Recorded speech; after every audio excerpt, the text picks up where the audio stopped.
I used to live with my mum, my stepdad, and my stepsister, who's the same age as me. When my mum married my stepdad and they moved in, I was 12, and from the start, it was obvious something was different about my stepsister. I won't try to guess at a diagnosis, but she got really clingy, would throw tantrums, and would even pee herself if she didn't get her way. She also couldn't regulate her voice, would blurt out whatever she was thinking, and would touch or take whatever she wanted.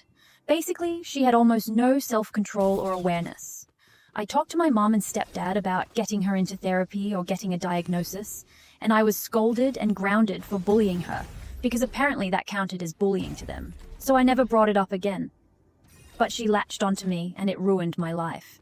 She refused to have her own room, was put into every one of my classes, and if I talked to someone else, she'd throw a tantrum and pee herself at school, which meant I'd end up having to take care of her. If I was invited somewhere and she wasn't, I wasn't allowed to go either. The only thing I really had was swim team, because the coach took pity on me and let her join too, just so I could participate.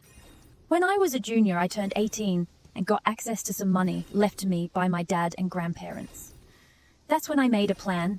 I got a P.O. box and didn't tell my parents. They told me I'd be going to the same college as my stepsister, and I didn't argue, but I used the P.O. box to apply to other schools behind their backs. I got into the farthest one I could.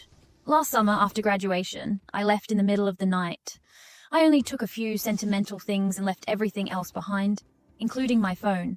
I left a letter for my parents, and another one with the neighbors, so they wouldn't file a missing persons report. It's been almost a year, and I finally checked up on them online for the first time.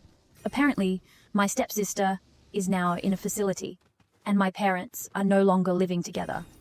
And while I feel vindicated when it comes to my parents, I can't help but feel like the bad guy when it comes to my stepsister.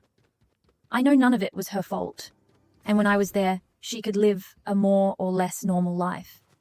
Now she's in a facility, and her whole support system is gone.